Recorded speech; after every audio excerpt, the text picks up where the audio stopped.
I want to welcome everybody to the fall 2021 programs for the architecture program, public programs.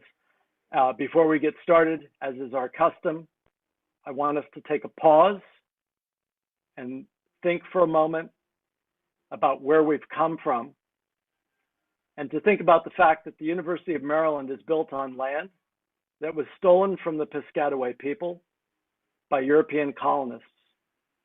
Subsequently, the land upon which the campus is located is likely to have been worked by some of the over 300 enslaved African people who were the property of Charles Benedict Culver, the founder of the Maryland Agricultural College, the predecessor to the present-day University of Maryland.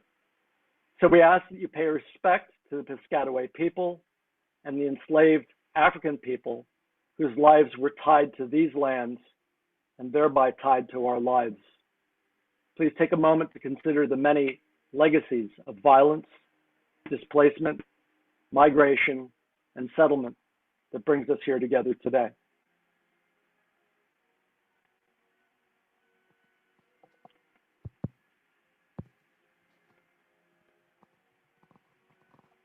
So while this evening's performance is not the last of the public presentations in our series, it is the last lecture in the series for the fall. On November 10th, we will hold a symposium from 2 p.m. till 6 p.m. In the afternoon, and the symposium focuses on marking loss, making memorials, whose truth, how do we mark loss, why here and why now. All of the topics of that particular symposium should resonate. If you've been alive and breathing in the past 2 years and none of this makes sense to you, well, I'm sorry for you. It's tied into the great exhibition of the Holdemore Memorial that exists currently in the gallery and was designed by Maryland alum Larissa Carrillis. So this is the schedule for that day. The keynote speaker will be the Pulitzer Prize winning journalist and historian Anne Applebaum, and I anticipate that we'll have a good attendance for that particular event. I do want to thank all of you that have memorialized Professor Bell in this amazing likeness that was made of Professor Bell earlier today or earlier this week. It's uncanny how much it looks like him, and I do want to thank you guys for oh wait, it's not Professor Bell, it's somebody else. And at any rate, we're moving towards Halloween. I want to wish everybody a nice, fun holiday. Dress up in something silly. Enjoy yourself.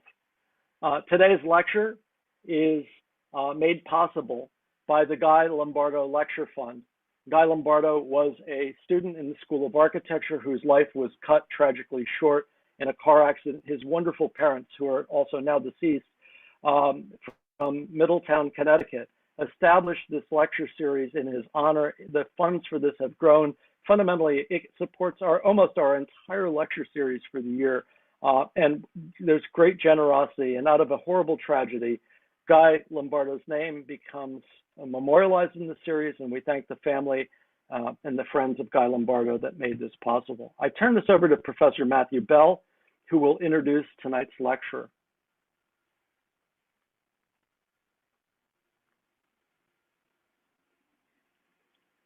Introduce Marianne Cusato, who is our guest lecturer this afternoon. But before I go through Marianne's impressive short biography here, I just want to provide a little bit of context. Tom Schumacher, who taught here for many years, used to proclaim that he was zeitgeist neutral. And for Tom, that meant that all architecture, no matter the style, if it was good, it was worth looking at. And I think for Tom, it led to sort of a lot of successful sort of intellectual investigations, understanding the relationship between modernism and classicism and how important it was to be able to be even-handed and even-minded about those things. I think a lot of academic learning in architecture today is tilted towards modernism, and our speaker tonight is a traditional architect and practices traditional architecture. And I think in a world of pluralism, I think it's really important to have balance about the kind of things that we see as exemplary in the profession and people who are achieving a great deal of success, like Marianne Cusato has done.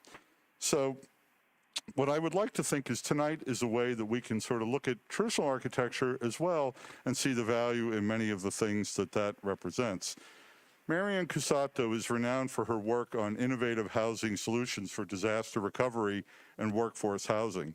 She's a member of the faculty at the University of Notre Dame School of Architecture and is a partner in charge of design and development at Cypress Community Development Corporation, a not-for-profit housing corporation dedicated to creating resilient and energy-efficient homes that are also dignified and attainable.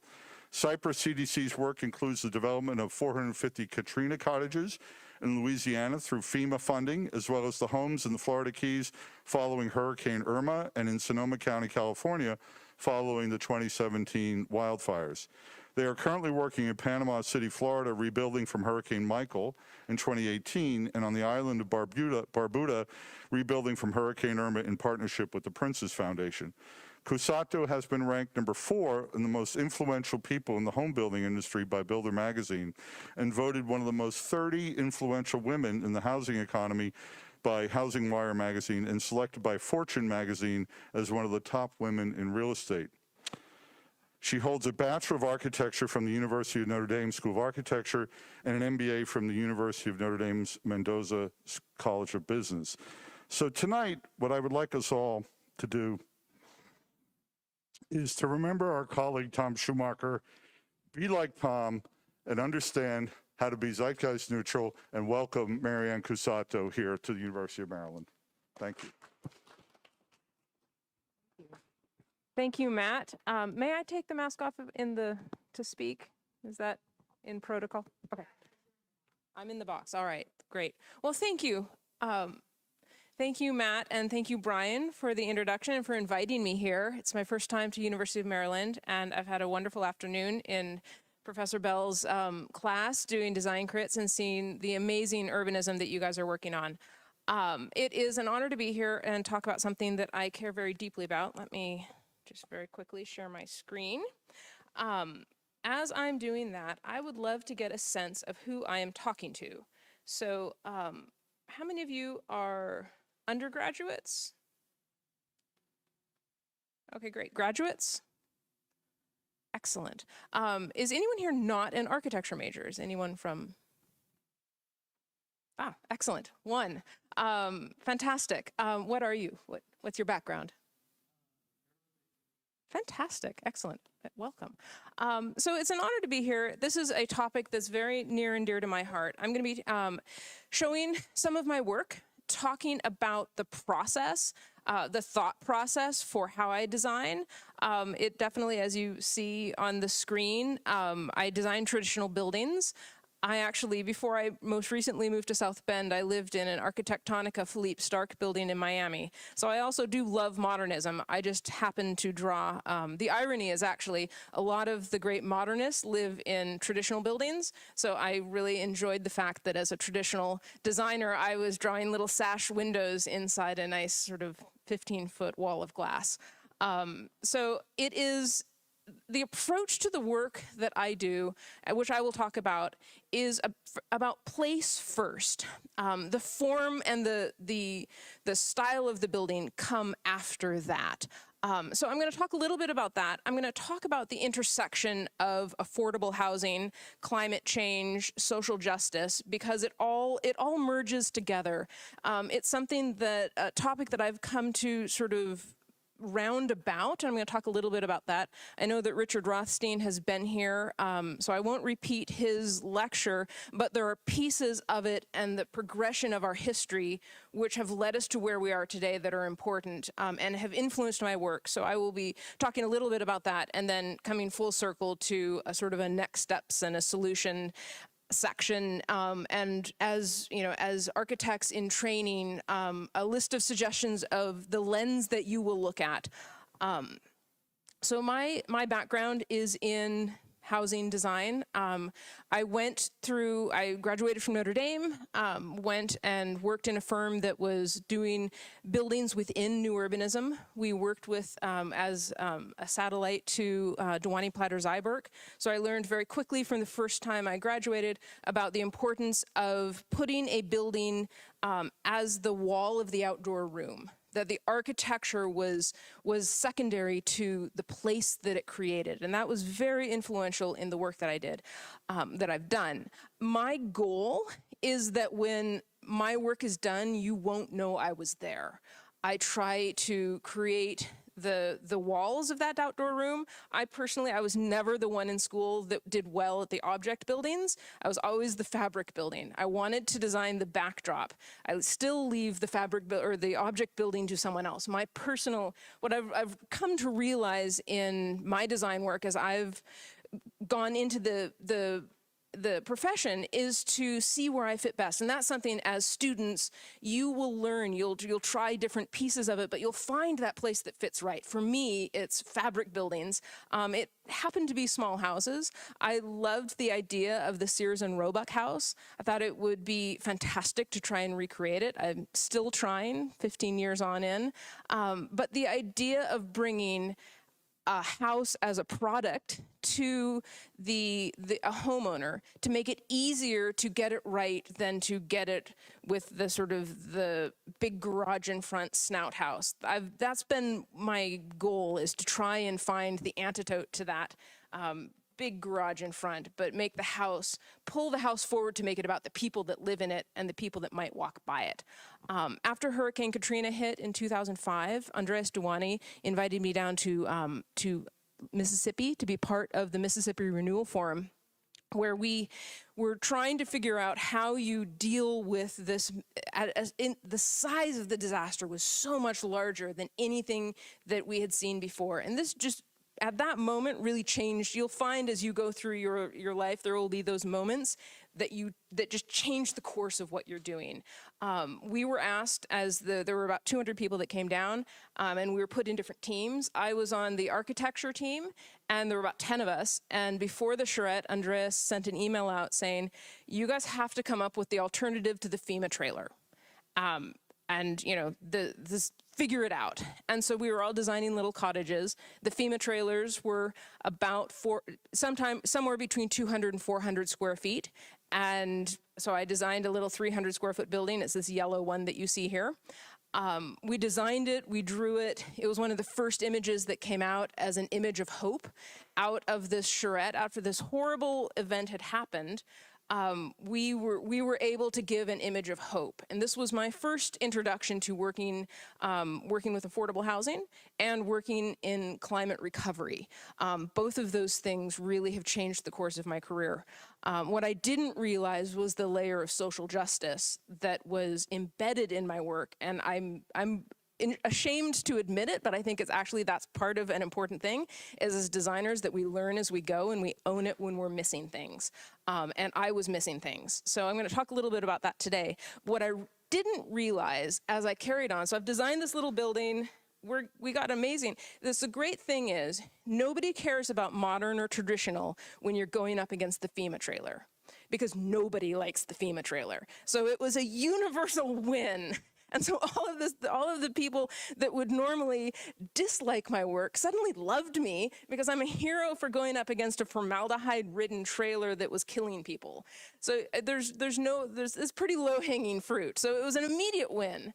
But what we immediately found out was that there was something beloved about the look of it, in that we were trying to build affordable housing, but when people would look at it, they would say, well, we want to vacation in this. Can we get these in the Catskills? And we were saying, no. Recenter, we're talking about disaster housing. And we kept having all these people come to us. And he said, wait a minute, did we just hit a formula that we didn't realize? Because while we were so focused on finding the alternative to the FEMA trailer, we stumbled on something that was actually market driven, that people wanted to have. And he said, well, wait a minute. Normally, affordable housing is leftovers. Normally, it's what you get when everybody's run out of money and we're just going to put some shelter up. In this case, it was actually something that people wanted. And we thought, well, wait, if people are vacationing in this, then we're creating dignity for those that have lost everything. And that not only is this maybe not just a disaster solution, but maybe this is actually a solution that we can replicate in other places. So we started building, and then suddenly we ran into problems. It was illegal to build what we were building. It was too small. The square footage was too small. There wasn't enough parking on the lot. There were all sorts of reasons why we couldn't build it. And what I didn't realize at the time was that I was running into the legacy of housing segregation in our country that was embedded in to make the work that we were trying to do, that was being asked for by cities, by residents, by developers, by every category of people, because we were, again, not the FEMA trailer, but they were seeing applications. It was illegal to build it. And what I didn't realize as I've carried on through this journey of designing and trying to build place was the number of moments that we were actually hitting against this much bigger topic. And so that's been, for the last several years, the focus of my work is trying to find the intersection between all of those pieces. Now I'm going to sort of take a step back and talk a little bit about my methodology. Do you guys study Vitruvius here? He's the first recorded architect from 22 AD, and he says that that all buildings must have firmness, commodity, and delight. So since I'm talking to a room of architects and future architects, I'm starting here because this was actually something that I talked to FEMA about. We were in Mississippi and I was trying to explain to them why the FEMA trailer didn't work. And I used the language that I learned in school. I promise you, when I was in school, I never thought I would find a professional application for this, and I've used it ever since. So you will be shocked at the number of things that when you graduate that your professors have told you that you find application for. So absorb all of the stuff that doesn't feel applicable. You will, not all of it maybe, but most of it will find you will find kernels of it over the course of your career. You will be drawing on things that you never thought would have been there. But the key to this was that, and we're firmness, commodity, and delight. I've changed it to resiliency, affordability, and beauty. But we take design and beauty, we remove that seat from the table. And what we found with the Katrina cottages is that it actually earned a seat and changed the dialogue, because if you come in after a disaster, you have to balance the immediate, the short-term, and the long-term needs. If you're only dealing with the immediate need, the FEMA trailer might work in the short run if you lose, a dozen houses somewhere to a tornado. But when you're talking about tens of thousands of houses, you cannot rebuild immediately. And so your immediate need must also address a short term and a long term. And when you're only focused on the immediate without the thought of the long term, you will actually never get to the long term, because you'll be making short-sighted decisions the entire way. If you are looking to the long term and ignoring your immediate needs, you will never actually meet your needs and you'll fail. So you have to be balancing all of these together. So it's a balancing act. You can build, and this is where Vitruvius comes in handy, because you can build something that's affordable and resilient, but it's not going to meet a long-term need for really being beloved. The absolute most sustainable building is one that you love enough to maintain over time, that you care enough to want to maintain. And so that beauty, that piece of it, which is something that is hard to, the beauty's in the eye of the beholder, like we have all of that. What's beautiful to me might not be to you, but there are certain universal truths. In the same way that if I hear, I can't sing, I'm not gonna try, I'm not even gonna prove to you that I can't, you just have to take my word for it. But if I hear a song out of tune, I can tell. Can't tell you how to fix it, but we all as humans have an innate understanding of nature's proportions. And so the beauty of a place does matter. If you're resilient and beautiful, but no one can afford it, you can't replicate that. Yeah, you're gonna have some really nice coastal houses somewhere that are engineered and wonderful, and there's always that one house after a disaster that had been overbuilt and lasted, but there's no way you can rebuild a society that way. If you're resilient and affordable, you've got barracks. So any two of these are achievable. The real goal and your goal in everything you do is finding that balancing point, which means when you push a little this way, you pull a little that way.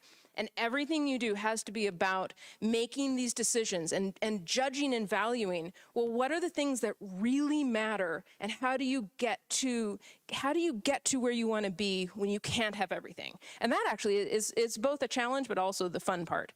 Another trio is, if you're on a job site, affordability, quality, and time, basically speed, choose two.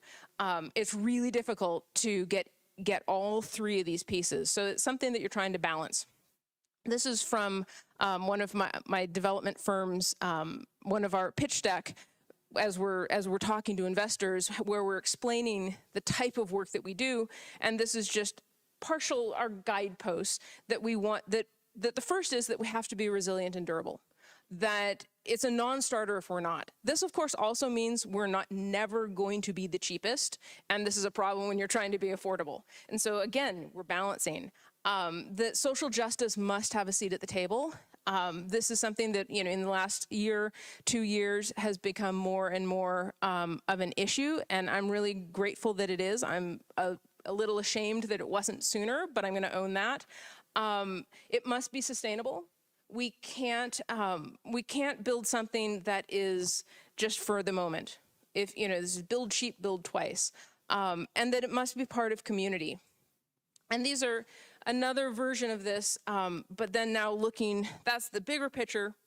Now we're just sort of settling into what are the standards that we hold for ourselves. This is within my company.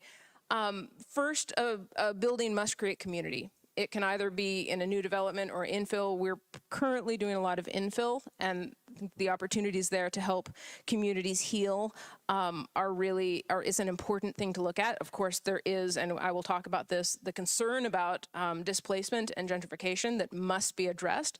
But it starts with the idea that we create community with the buildings that we design. That the outdoor room must be there, that we design place, not space. Lovable designs, I mentioned that a moment ago already, that you want to love a building enough that it will be there in 100 years. We've had to do a reckoning on some of the projects that we do. We were working in the Florida Keys, and I don't think I'm certain that my buildings will be there in 100 years. I am not too sure that you'll be able to get to them anyway other than by a boat, and we don't work in the Keys anymore. This was a decision that we made as we were trying to figure out where we're going to put our time and our resources, and we decided that it was too dangerous to build in the Keys, that the 100-year home couldn't be there, and so we've pulled out. And so that's this idea of longevity. Prioritizing resiliency and energy efficiency. This will add cost to our buildings. I show this because we have the hardy board siding, we have impact windows. This is Panama City. We put impact windows in a city that didn't require them. We have the metal roof. Eventually the code is going to catch up with what should be built, but we don't want to build a building that is going to be at high risk. And so it's a balancing act, because that of course pushes our price point up, but it also means that the building will be more stable. Something that we do a lot is we try and streamline the construction process. These are SIPS panels. We're fascinated with the idea that you can either bring all of the bits and pieces individually, or you can bring the entire building in one shot, and that there's a spectrum all the way in between of the number of things you do off-site versus what you do on-site. The building industry, the off-site industry, is not ready for prime time, but it will be soon. You guys will have a lot of exciting opportunities throughout your career to engage with new ways of building. It's the way of the future. I mean, you don't put a car together in your driveway. You build it undercover, so when it's raining outside, you can still build. The building industry's going there. It's not there yet, but it will be soon. And then delivering long-term value. This is something that within the development community and within society, we live with planned obsolescence. We design we build things that are designed to fail so that the industries can put more in. We have short-term everything. We have run out of the ability to sustain that. It requires exponential growth to keep up with. And you guys are inheriting a world that is broken. It's also an opportunity to build a better world. So while you guys are getting a mess, you also have the opportunity to make it so much more meaningful. But it starts by delivering the long-term value and really thinking about where is this going to be? What's the investment here? And of course, it has to come down to a numbers game, sadly. It all comes down to money. But we have to balance what the better investment is for the long term, for your grandchildren. These are some lessons that I've learned along the way, that every place is global and every place is local. That you have, that what you're doing here in Maryland is completely different than Virginia, yet it's the same. It's the same as where I am in South Bend, Indiana, or where I was in Miami. Every place will have its own unique issues, but we all, as humans, walk on two legs. We exist in the same way, and there are universal truths to how we live. There's of course culture, there's of course all these other layers. And as a designer, as you are engaging with the built environment, it's something to be aware of. What is universal and what is calibrated? And how do you take universal principles and make them appropriate to place? The second images here, these are the Florida Keys. This was a before existing conditions and a rendering of what we were proposing. As I worked with the renderer, he asked me, should I take these light poles out, or the overhead wires, because he's a renderer and he wants everything to be beautiful. So I was like, no, you actually have to leave those in, because you have to have a thick skin to do the type of work that I do, because in many cases we are loved, but we are also at the same time, anytime there is new development in a community, there is immediate fear. Because the history of development, especially in communities that have been disinvested, but in really everywhere, when I see a construction sign go up anywhere near where I live, I assume my life will be worse. Because the history of development over the last 70 years shows very little that would prove that to be otherwise. And so this is something, as you go into the profession, you really have to think about is what are they seeing me and why would they think that when I come in and say, no, this time it's going to be different. My project is going to be good. You're going to get that. And they're not going to believe that. Why would they believe me over the last 70 years worth of architects, designers, planners, and developers that have come in? Because history has shown that new development will make your life worse. It will raise costs. It will add more traffic. We do not design in patterns of development that are replicable and scalable. So more development does actually make most people's life worse. So when you come into a community and you're proposing affordable housing, even if it's a neighborhood that's disinvested, this is in the Florida Keys, the residents are going to see here that affordable housing is coming, and they're immediately going to freak out and say, no, you're going to lower our property values. But then the minute the building is built, it raises their property values, and then you get in trouble for raising the property values. So you really, there's this fine line where you have to make sure that the affordable housing sort of fits in that very narrow window of not hurting either by lowering or by raising.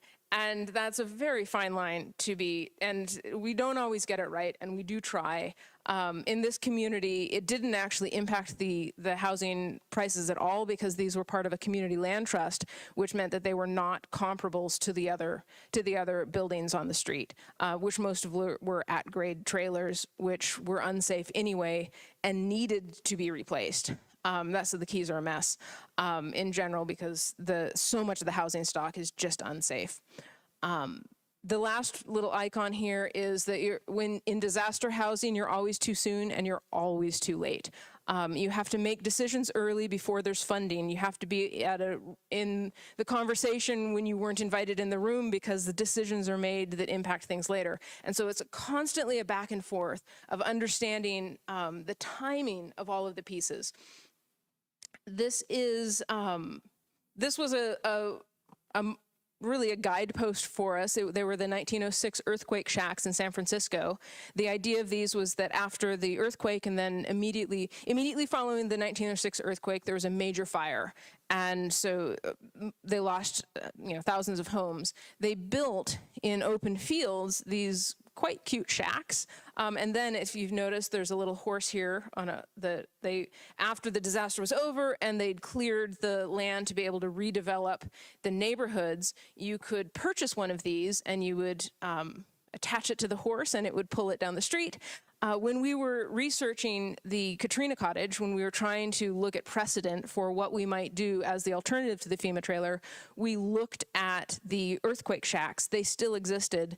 That was in 2005, so it was and actually moving into 2006. So it was 100 years later. And at the time, and this is from about 2 years ago, that it was one was for sale for 1.38 million. In 2005, one was for sale for $500,000. Now, understanding that it is San Francisco and probably the land under it is just that value, it's an important point to make that these buildings that were built as disaster housing not only existed 100 years later, but existed to the point that somebody would use it as a feature of their home to sell it. And that was our goal. The great part about this is that we did the Katrina work. Then we got a call in 2017 from out in Sonoma when there was the fire out there that had destroyed so much of the properties out there. And they said, we'd love you to bring your Katrina cottages to Sonoma. And we said, well, do you know that our precedent is only an hour and a half away from you? So it went full circle from the precedent. They thought they were using a Katrina cottage as precedent, but they were really using their own backyard. So this is something that we look at and we draw on. When I'm designing within a smaller footprint, it's important to understand the difference in size and scale. As you design any building, the size is the physical amount of space that it takes. The scale is how it feels. And this is how we're able to take what would be a small footprint and make it live larger. This is where it's very frustrating to run up against codes that say you can only build X number of square feet, because that is a completely irrelevant number. This is a red taped out area here. If this came up and was, if this was an 8-foot ceiling, it would feel completely different than a double height space. The size and space are completely different. These are two buildings just a couple blocks away from each other in New Orleans. We drove by the first one and I took a photo of it because it just felt, it felt like it was an outbuilding. It's actually another building next to it. It is not an outbuilding. This is not an accessory dwelling unit. It is a building that is built to the current code because the code's changed and now there's a setback. So it's forced to be pushed back. It has a low ceiling, and those two moves, by setting it back and having a low ceiling, make it feel like it was taken to a Xerox machine and shrunk. The house next to it, and I couldn't have planned this better, there was a Hummer sitting next to it, and anyone that's seen a Hummer knows that it's a large vehicle. The house next to it, which is narrower than the length of the Hummer, dwarfs the scale of the Hummer. If we were to look on paper at these two buildings, the one that's set back would technically be larger. The code people would love it more than this one that's smaller, but because it's pulled up to the street and has a high ceiling, allows it to live larger. And so we're running into these code issues. We're not allowed to do things, yet the rational side of how a building is perceived was being lost. And this is where you as a designer can have great influence over policy and what is built. When you explain and show people the fallacy of the thinking behind these things. These are just, I'll go through quickly, the principles of small home building. Basically, tall ceilings, lots of light, don't stare straight at a toilet when you walk in the front door, make sure that there's privacy, have a place to put things, make sure your clutter doesn't take over the room, and connect to the outdoors, either visually on your own property or as part of a walkable community. If you do those 5 things, your house will live large, but none of that matters if you can't build it. I'm Again, I don't have an issue with modernism. I have an issue with bad modernism. And I'll explain to you why Brad Pitt, who was building at the exact same time as we were building, his buildings they're actually being torn down right now. They're a disaster because they ignored community. They're raised up. There's tons, if you look at this building, there's tons of places where you can there's a dark shadow. And I'm going to talk about this in a little bit. The physical environment will change the behavior of the people that are in it. It absolutely changed the outcomes. So if you have an area that has a history of high crime, you can either feed into that with your designs, or you can reduce it. If you reduce it by limiting the number of places, the dark shadows. If these buildings were created, and if you look at New Orleans, it's a building wall with little breaks between. So if I'm walking down the street and it's night out, there's nowhere for anyone to hide. Therefore, I feel safer. Your buildings are pulled up to the street. There's the Jane Jacobs eyes on the street. You feel the light inside the building, and even if someone's not sitting right behind that window, you get the sense that it is inhabited. You feel safer, and crime will go down. These houses do the exact opposite. They give you a million places to hide. They raise them up. And this is just a sort of a fake raising up, because it's not even raised up to a point that could actually help it. The code in this place, because we actually somebody bought one of our Lowe's Katrina cottages and built one next door to one of these. The code in this area requires that you put the building up 3 feet, because if the levee breaks, your entire building is underwater. So by going up the 5 feet, it's completely irrelevant. It's something that was done only for the architect's photography to be able to say, oh, we raised it up as New Orleans. If the levee breaks, nothing's going to save that house. The house goes underwater because this is built below sea level. So we have this tendency of sort of focusing in, treating the symptoms, not the disease. We do we do these moves that actually, when you pull back and look globally, are irrelevant. This building here was designed using and they talked about this, the architects talked about this. It used the destruction as precedent, which is why these look like part of a house. I mean, I can't even. Just the idea that you would use something that was destroyed as precedent is, I think, a non-starter in terms of the approach and your methodology. But beyond that, the most egregious is that they used sustainable materials that were not resilient, and the buildings molded. They ignored, and if you look at this building here, they ignored the fact that Louisiana is a hot and humid climate that rains a lot, and instead of pushing water off of the building, they grabbed it into the building. Instead of using materials that were tried and true for areas that are hot and humid, they used brand new, untested, sustainable materials, which rotted. And in 10 years, these buildings, which came in, they were built around $400 a square foot at the time. We were building next door to them for $175 a square foot. So they were not affordable. And they're now being torn down. So there's no long-term value. So I take great exception to this, because it is an experimentation on the poor. It is the architect's ego that is creating this moment for their portfolio, and not the people that live there. Now, again, I have no issue with modernism. I lived in it. I like living in modern buildings. I like modern places. But we have to, if we're working with people that have no other options, really think about the consequences of what we're building. It doesn't have to look like a little cottage, but you do have to design it in a way that will stand the test of time. You have to design it in a way where the urbanism supports a safe community, and be really clear on why we're doing these things. And so I'll end this little section on, this is a house in Pass Christian, Mississippi. In Pass Christian, Mississippi, the day before the storm, the highest property value, this is one of the Katrina cottages that was built, but the highest, you could look at one neighborhood and say, where is your best neighborhood? And everyone would point this neighborhood right next to downtown. On the day after the storm, it was illegal to build back. And it was illegal to build back. Parking requirements had been added, minimum square footages, no accessory dwelling units, and all of this. So we've been fighting against all of these things. There's places in Texas that have material ordinances that I was doing some work there where they said it had to be 80% brick, and they were saying that it had to be that way for fire safety.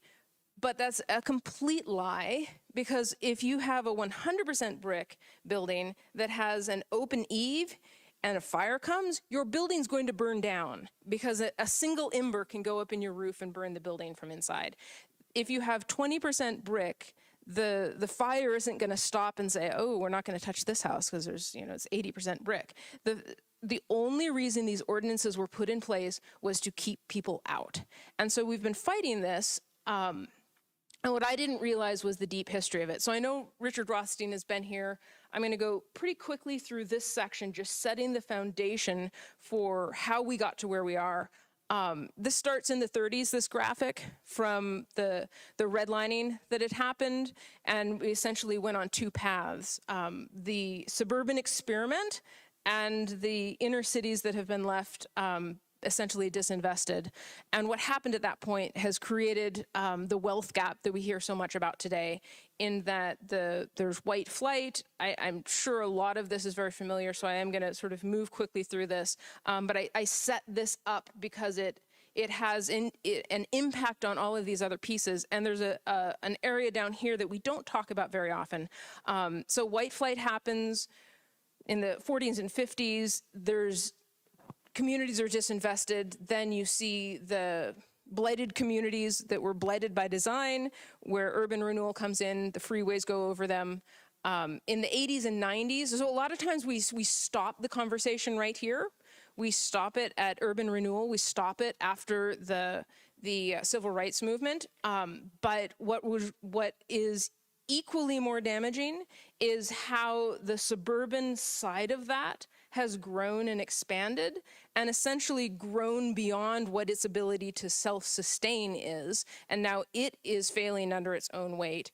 And that's putting pressure on these now really well-located, walkable communities, and you have the gentrification and displacement issues. This box is for you guys to fill. There's a cadence here if you look at the pieces as it's going through time. You guys get to fill this block, and hopefully it's better than the ones that have been previous, but you guys have it within your ability, and within your lifetime, you will be dealing with this. I'm going to do a little bit of a lightning speed here and recommend several resources if you don't know them already. The Warmth of Other Suns. I'm going to spend this little section here. I'm actually going to go in a little more detail at some of the pieces that were in here.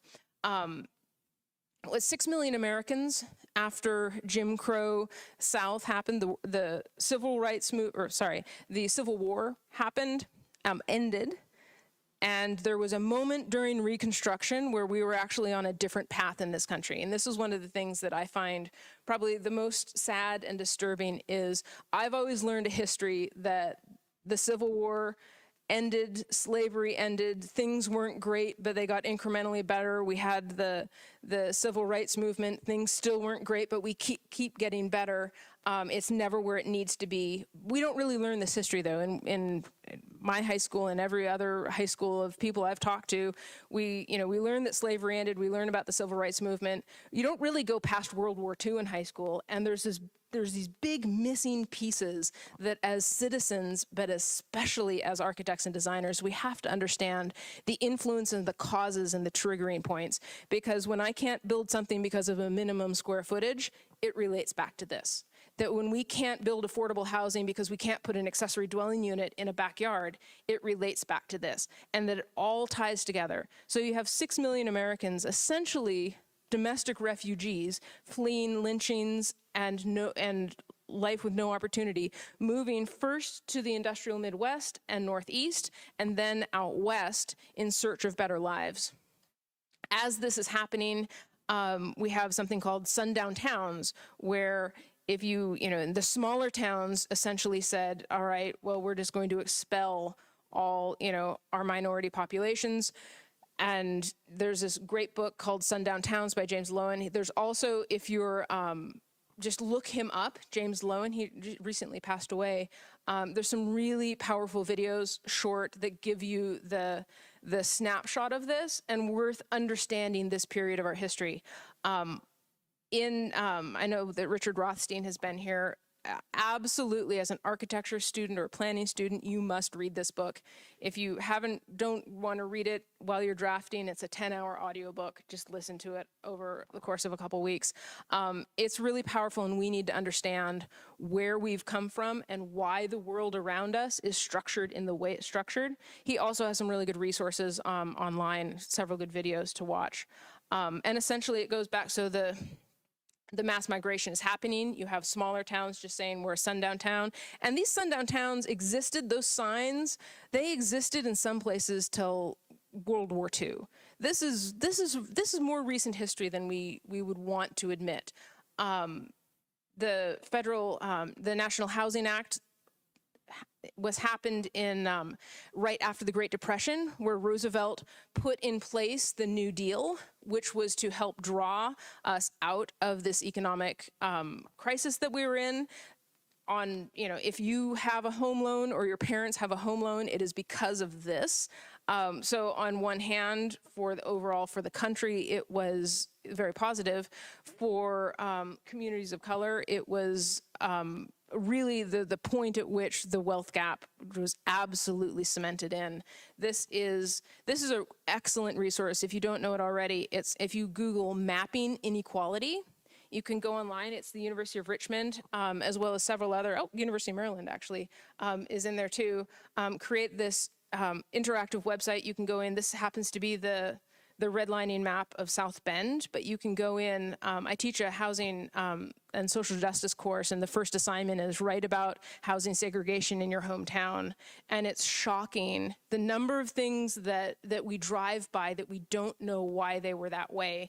And this is a great resource to show the divisions, and it looks very similar. If you go into some of them, there's little edges going around. It looks very similar to some gerrymandering maps that are available, that are happening right now. So we have patterns that repeat, and when one thing becomes illegal, another thing starts. And so there is definitely, we have echoes through history. The redlining maps led to essentially this foundation for generational poverty versus the poverty trap versus generational wealth. And it all came down to how a loan was structured, whether it was insured, low amount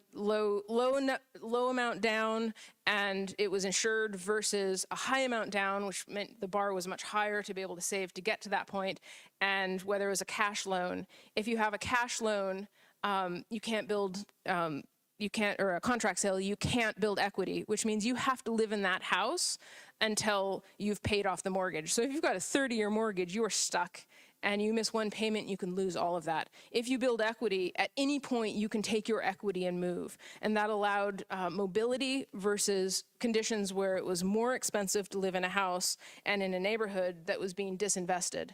On the white flight side, we have covenants that, in this area, especially Washington, D.C., was full of racial covenants. There's a great website that has if you actually just look up racial covenants D.C., there's so many resources out there right now. But essentially, this was single-family homes, private investment, municipal investment, because now the municipalities are investing in these communities. There's low crime, and this is something that really impacts us today. Success was attributed to the residents. So this is where the social piece comes in that it's engineered by the circumstances, it's engineered by the federal government, by the banks, by the development teams, but the families that are moving in were deemed to be successful because they lived there, and success was attributed to the residents. On the other side of it, you have the Black families were trapped. They had no choice. There was overcrowding because their houses cost more. And now you have municipal disinvestment. The streets are not being paved, repaved, potholes fixed. You have, in parallel to this, less opportunities for employment. So the bar is higher. Houses are actually more expensive because there were fewer of them.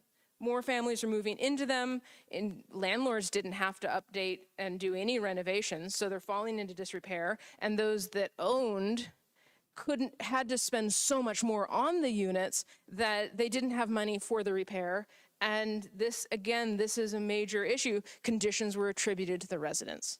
There was no other outcome that could have happened, but we blamed the people that lived there. And this lingers today. When I go in and try and build affordable housing in a community, and everyone says, oh, well, you're gonna bring crime. No, I'm not. It doesn't bring crime. The house doesn't bring crime. The people don't bring crime. It's the conditions that are engineered, and the engineering has both its policy, its finance, but it is also design. And that's why as architects and as planners, you have power to make the changes here. And become, the important thing is, as you go out, the profession is changing. So the profession you're going into is actually a lot more interesting. It's a little more scary and a lot more interesting than it was when I entered the profession. Because no longer is expected that you would only be an architect. You could now be a stakeholder. You can be part of the decision-making process, and that's where you guys need to position yourselves. The architect is usually the first person voted off the island. They're seen as adding cost, not value. But if you can take your understanding of architecture and become a stakeholder, then you can help to shape the future that is happening, and that it is completely within the power of everyone in this room to do that. And bringing the design eye to understanding what the results of what you design and how that shapes policy and would hopefully influence the finance and the investment, that is a very, very powerful thing, and it's within the ability of everyone here. But it comes to the understanding that the residents aren't affecting the outcome. It's the conditions that have been designed that are.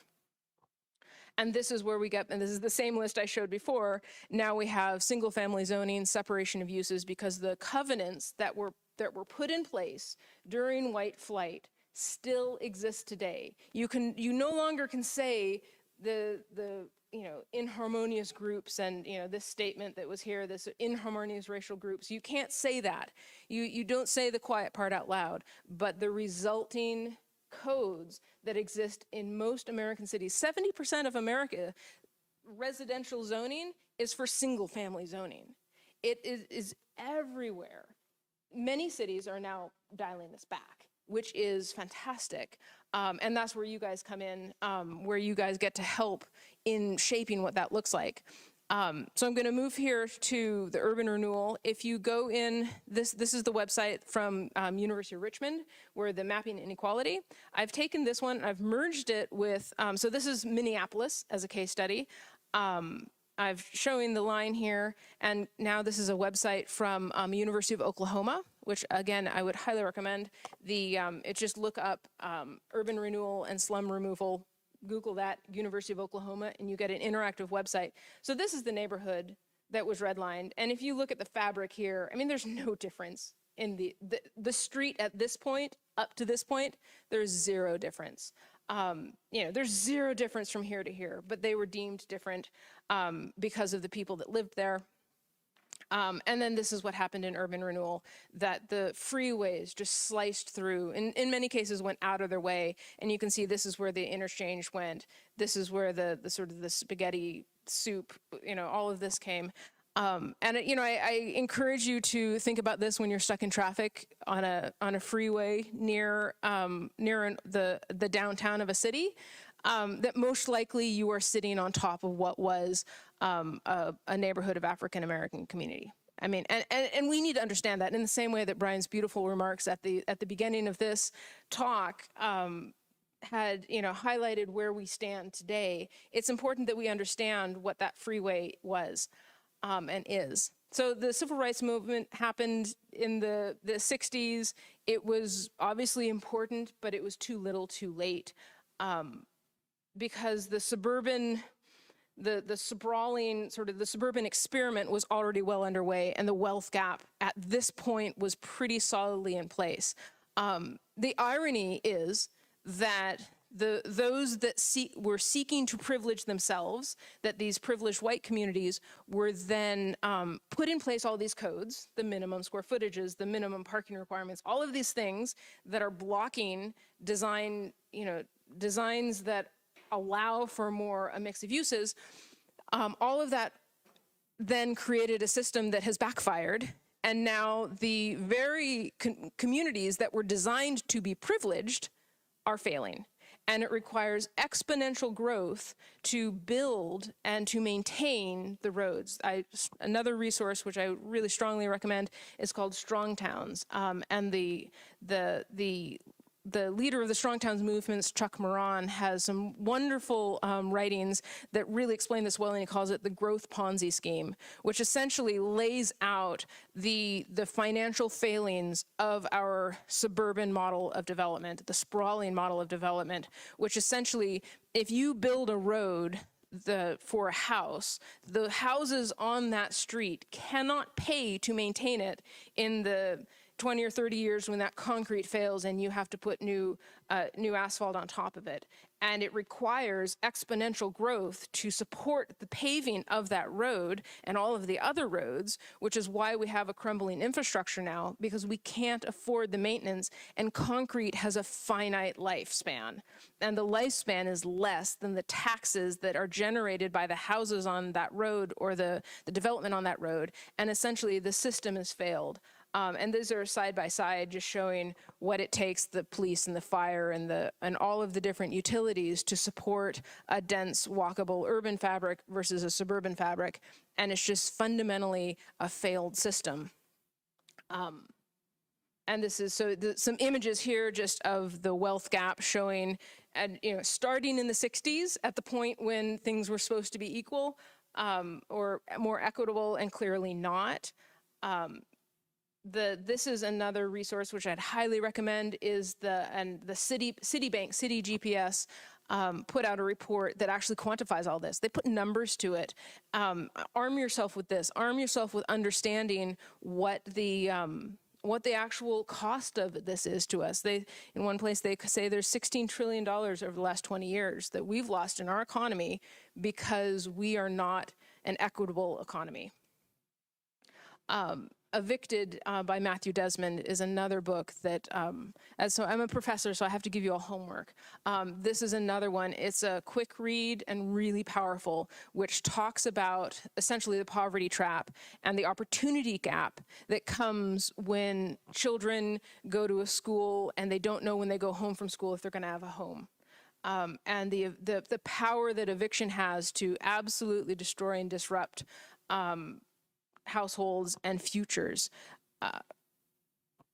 COVID-19, the disproportionate impact on communities of color, and especially in places where the neighborhood was physically disadvantaged. There's more pollution there, so any lung-based issues are going to be much higher. This is now sort of shifting gears to the results of this and the stigmas that have come from this, and this is where we are today. So we've seen this sort of lightning round now of all of your homework assignments and the resources.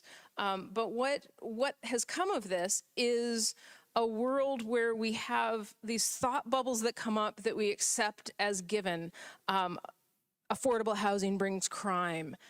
There's another excellent book called Palaces for the People by Eric Kleinenberg. He's a sociologist who's done research into understanding the role of the built environment in the outcomes.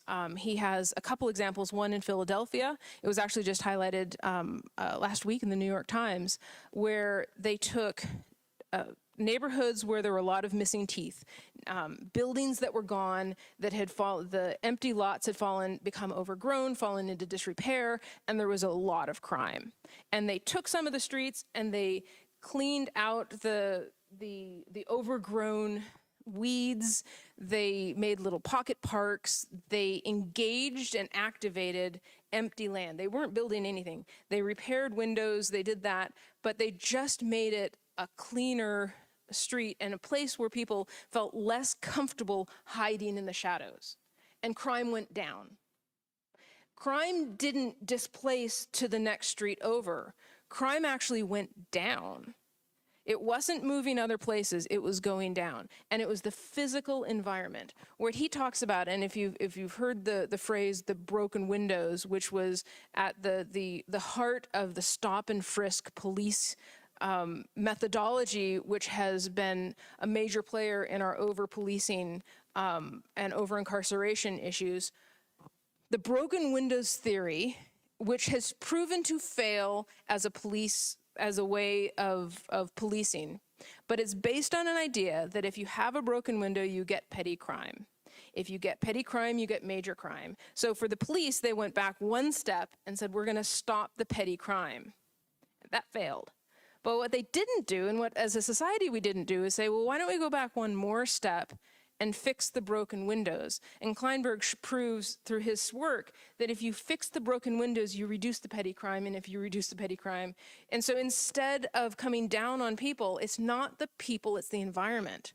And that's every one of us in this room has a say in that, of how the environment is designed. The other example he uses is Perpetuate in St. Louis. So just out of the playbook of housing projects and public housing, we used to build in the 40s townhouses. Next to each of those townhouses in most cities was the tower block. What he found, and it was the social network and the social fabric that was created in the scale of the townhouse. Now, these two developments were right next to each other.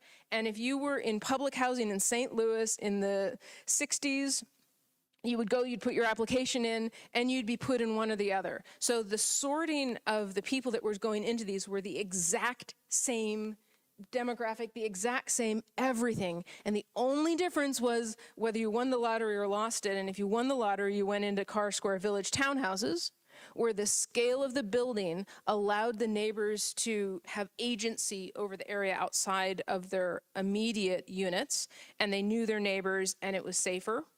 Or Pruitt-Igoe, where everything was pulled really far apart, and as the disinvestment happened, now part of it too is that the cities disinvested in the housing projects, but when the disinvestment happened to the townhouses, the residents took agency and took over. And when the disinvestment happened to the towers, and it happened at Cabrini Green in Chicago, and it happened all over the country, when the disinvestment happened in the towers became, they fell apart, there was higher crime. And in most American cities now, all of these towers are coming down. South Bend, Indiana has our 4 or 5 story tower. It's coming down because it was disinvested, and it costs more to fix it than it would to replace it, and the design of it doesn't work. The Carr Village townhouse, or the Carr Square Village townhouses exist today. They still exist. Some of the Cabrini townhouses still exist, and it was the building type that changed the outcome. And that's all of us. We get to have a say in that. And so it's extraordinary science, or social science. So here's the thought bubble that comes up. You know, you get some of the townhouses, really there's no, I mean, what's interesting is these were actually really well-designed townhouses. Very often the townhouses that accompany the towers have this no man's land of space that is maybe the front, maybe the back, you're not really going to use it, and therefore the housing becomes inward and the area is dangerous. When affordable housing, when the thought bubble pops up, this is what comes to mind for most people. You know, the buildings that are, with broken windows, the housing towers, any of this stuff. But that is not affordable housing. Yet that is a form of affordable housing, but that's not what we would propose building today. This is all actually affordable housing. This is a Torrey Gallows project out in Washington State. It is, I believe it's Washington State. It might, but it's similar. They've done them out there. They've done other places. It's a HUD project. It was Hope 6. Hope 6 had a lot of problems, but there were social problems and there were administrative problems. There was a lot of displacement, but the building forms worked. And there are pieces of this that you can use moving forward. Hope 6 doesn't exist. There's now Choice Neighborhoods, but there's something to be learned there. These were some FEMA cottages, and then this is Habitat for Humanity. It is possible to design buildings that hold the street, that this is the opposite. This is actually just right down the street from the Brad Pitt ones, where we held the street, we tucked the buildings close together, we made it feel safe to walk down that street. And because we didn't have to go up and down and in and out, we just built boxes with windows, and all the windows were the same size, but we changed the volume of the homes. We could put the money in the places you could touch and feel, so we were able to have, in this case, because it was New Orleans, we had stoops, but in other places you put the front porch, and you have an entirely extra room. It's an outdoor room, but it lives like another living room. There are solutions to, as we have the Ponzi scheme coming up in the suburbs. We see, and the CNU, Congress for New Urbanism, is working on an initiative called Freeways Without Futures. There may be funding in the infrastructure bill for this. The website here in the middle, this graphic is from Kleinenberg Urbanists and Architects. I would highly recommend just going to their website and going to their blog and looking up their presentations. They have some of the best graphics to explain why exclusionary zoning doesn't work and how you can replace it with better zoning and form-based zoning that does work. You have the sprawl repair movement, sprawl repair, also called retrofitting suburbia. Both of those have a lot of resources online. We can't save our cities and stop displacement and gentrification without first saving the suburbs, because the suburbs, now that everybody wants to walk places, well, why stay in the suburbs? We have to fix the suburbs to make them more attractive, to release the pressure on our walkable urban spaces. So it's a two-front war that we have to battle here, fixing, and that's why it was wonderful to see Professor Bell's studio, because you guys are doing sprawl repair within that work and connecting to transit and doing this exact work. So you're well prepared to go out and help make things better. The next thing is to look within the cities and make sure that we're protecting the existing communities through making tax breaks for existing residents. So as the neighborhood does get invested again and the tax base goes up, people aren't driven out of their homes. Create right to return programs that allow people that were in the community to be the first ones to come back for any affordable housing. One of the lessons that is out there is build affordable housing before you think you need it. At the point when everyone is saying, no, we don't want any more affordable housing, that's the point you build it, because if you're going to bring a neighborhood back and maintain the social fabric that is there, you have to find ways to keep it affordable. And this is a wonderful woman, Asia Butler. If you search her name, Asia Butler, and weavers, you get a wonderful story about her in Inglewood, where she essentially she was about to move and just leave, this is outside of Chicago, and just leave the neighborhood and move on with a better life, and just said, no, I'm gonna stay. And she started taking empty lots and making them into playgrounds, and created a community around her where a bottom up sort of neighborhood, a swell of people saying, we want this place to be ours, which then will allow, as community investment does come in, to counterbalance that. Because I think the sort of a universal truth that I think we could all agree on is nobody wants a crime-ridden neighborhood with a lot of drugs. But in these areas where that is the case, removing that then makes it a really attractive place for wealthy white people to move in. I mean, like the ideal sort of walkable community, and that if we take one out and put the other in, we have absolutely failed. We've failed the communities that have been disinvested. And so finding that balancing point through incremental development is really one of the keys. So for you guys, as you go into the world, my last little section here is, what lens are you using? How do you take the world around you? How do you look and see the layers of the history that have happened, the current moment we're in, the current moment as you go through? And here's a sort of a short series of my advice to you is, this box is yours to fill. Understand these pieces so you can understand why the world is set up the way it is, but fill this box and know that it is within your ability to do it. If you're sitting in this room, it's within your ability. And really take on climate not only there's multiple layers, there are millions of houses that are in coastal communities that are not built to the current codes because they were built before the codes made it safe to live there. This is in North Carolina, and I find this shot just so sad. This was within the last couple of years. They had a huge storm. These houses up front are all condemned, and these guys in the back apparently are trying to get these guys to be torn down so they now have beachfront property. And it's like, guys, like you're one storm away from you guys being condemned. We take this at we've got the brain-eating amoeba that we think we can save the arm, so we go knuckle at a time in these coastal communities. But there are going to be really difficult decisions, and in some cases, we got to take off the arm. There are places in this country that, like the Florida Keys, where they've already made announcements. The DOT in Florida has says we cannot afford to raise all the roads that need to be raised, and this is the issue of your time. There are finite resources, as the suburban experiment has been a Ponzi scheme, and it costs more money than we have through taxes to pay for the cities that we have built, and many of them are in dangerous places. So decisions have to be made, and the architects and planners need to be at the beginning of those conversations so we can talk about place, so we can talk about designing communities that are safer and allow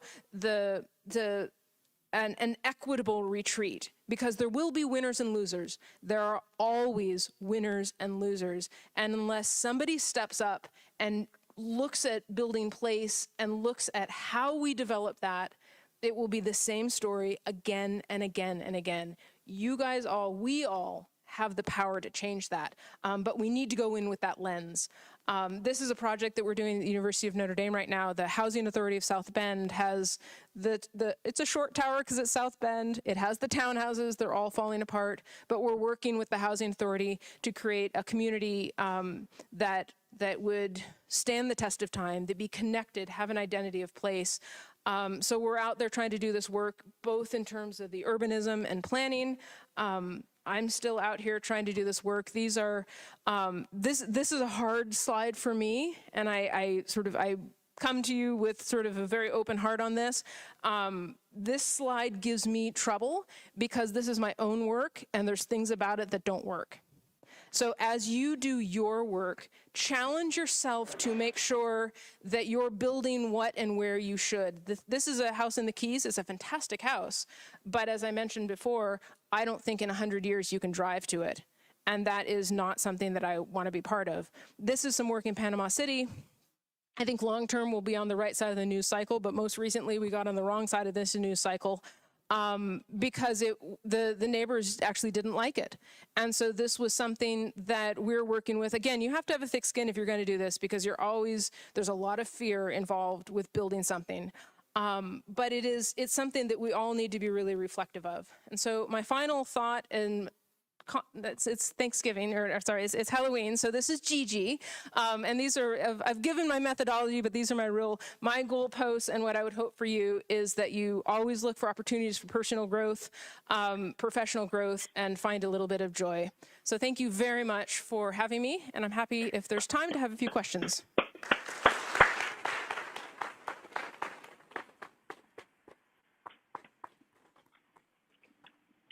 I have a question. If the microphone could come over, yeah, it'd be greatly appreciated. We're going to get to you there, Kelly. Hold on.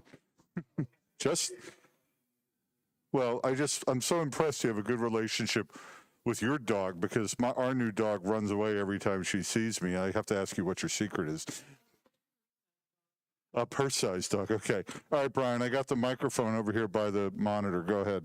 No, Matthew, you had a purse-sized dog. You had I know. I had a little mean dog who loved me. It's just the other people were the problem. The idea that you ended with a pumpkin. We started with a pumpkin. We ended with a pumpkin. We never even talked about the go thing, huh?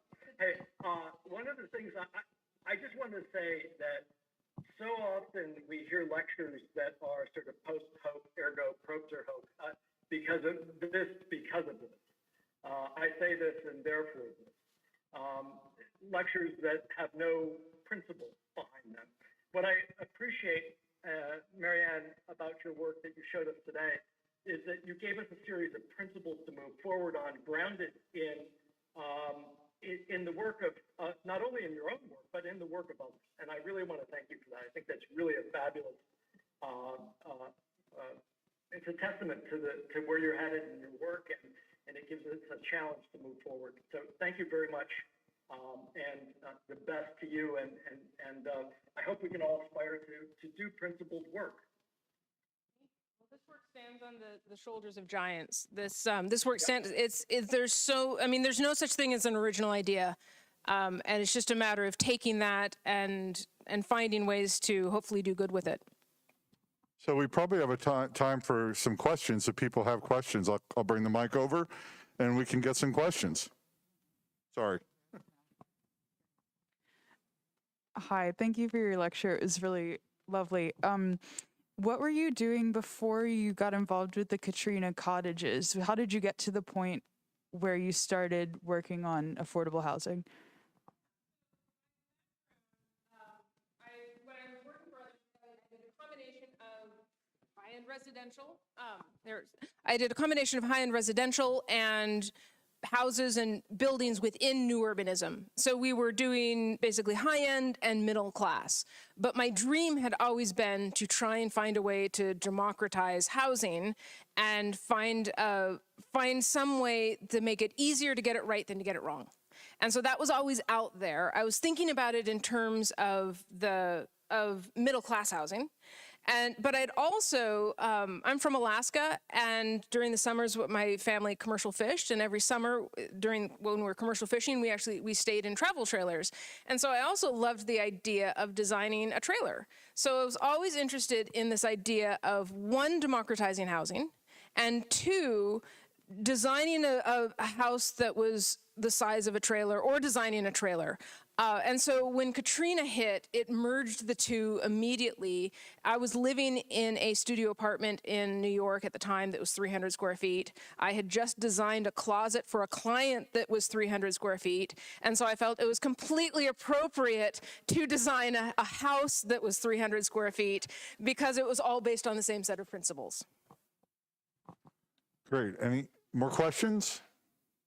Yeah. First, the people on Zoom are requesting that you turn on the video so they can actually see you, just so that they can feel more connected. Thank you so much for this lecture. My question has to do with communication with the communities that you're working in. We're finding that people are having a very tough time accepting facts. So I'm just wondering how you navigate this difficult territory of illuminating them to this difficult history. This is a major, major, major issue. And the reason why that last slide, I'm going to keep Gigi up, but the slide before causes me so much pain because I've always been on the right side of the story. I've always been the hero. Like, I'm being very honest with you guys now and being very sort of transparent. And in Panama City, we were not. Because there were rumors started about our buildings that were completely wrong, and I didn't get ahead of it because I didn't know it was coming.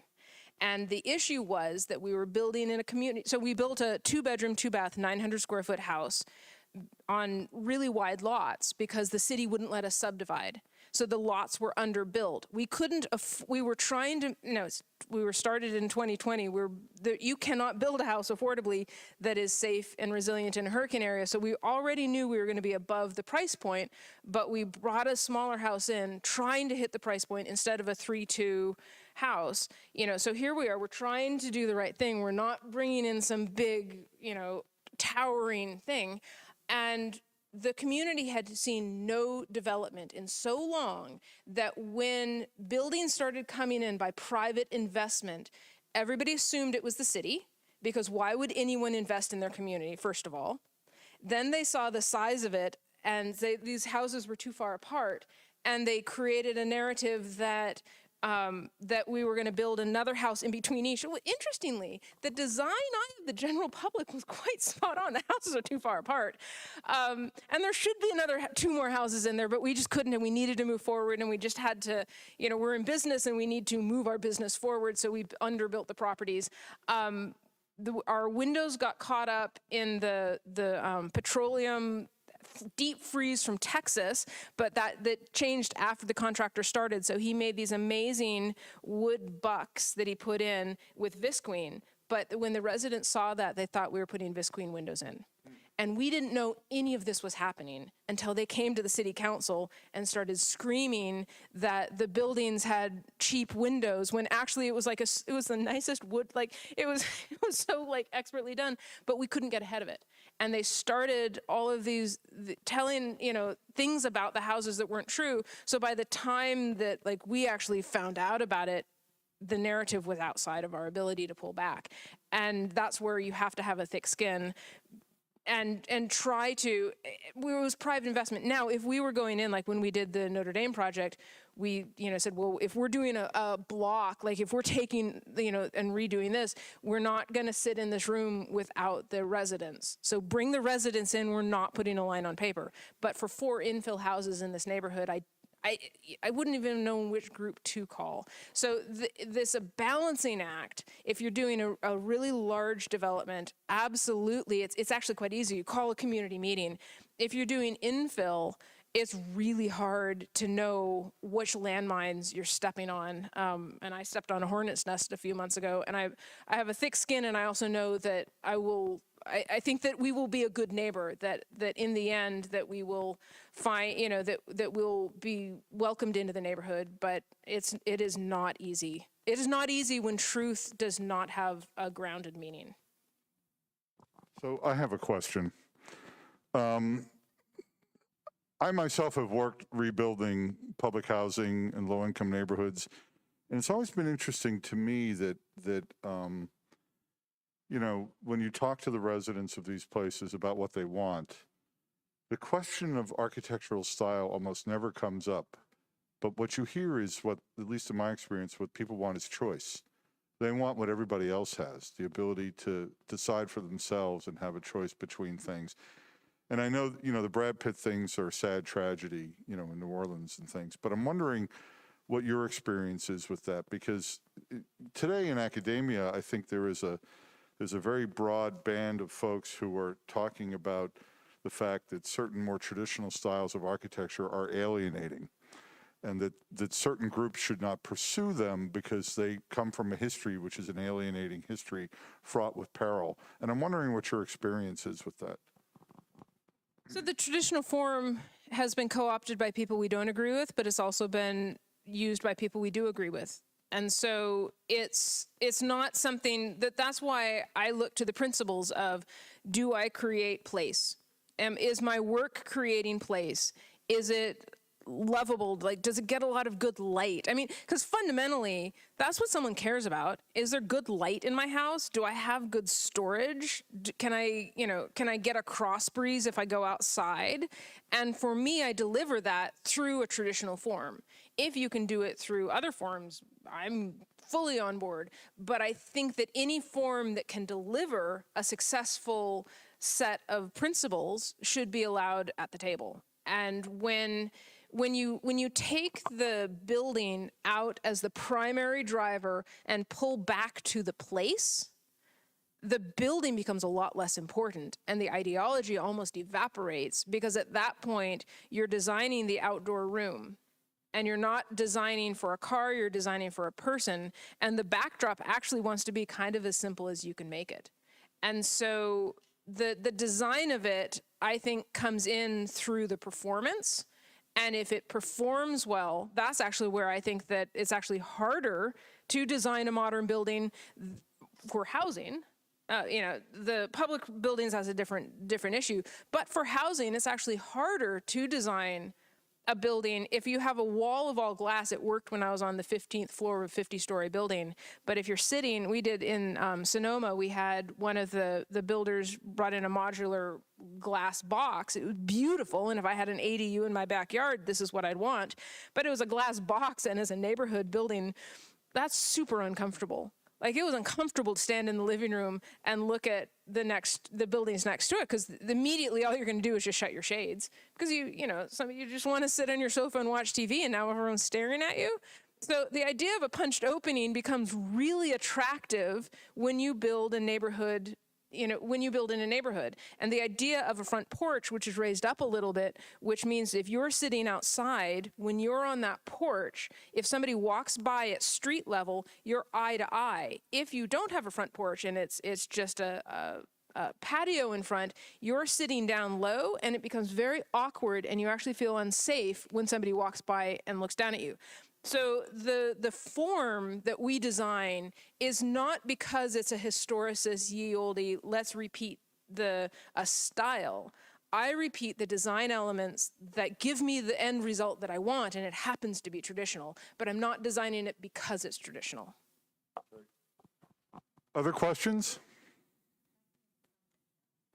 There are questions in the chat. Maybe you could click on the chat and see if there's any in there, unless there's questions there that are between people that we shouldn't know about. I have a short 2-pager. There's somebody wanting the resources. I actually have a short 2-pager that has all of those resources listed with just as a sort of a guide to the key things. So I can have that. Yep. Elections, positive, great work. Okay. Yay to the tech. Thank you, Fabian, for tech work. Fabian, I don't know where you are, but thanks for staying late and making all this work. We're deeply appreciative. So there he is. We're very appreciative. Okay. Thank you for this lecture. How do you include existing community in the designs for affordable? I think we talked about that. If it's public, the larger the project, the easier it is. It gets harder when, there were 4 different neighborhood groups in Panama City, and we were able to talk to 2 of them like us and 2 of them don't. It's messy. Okay. Well, look, keep up the great work.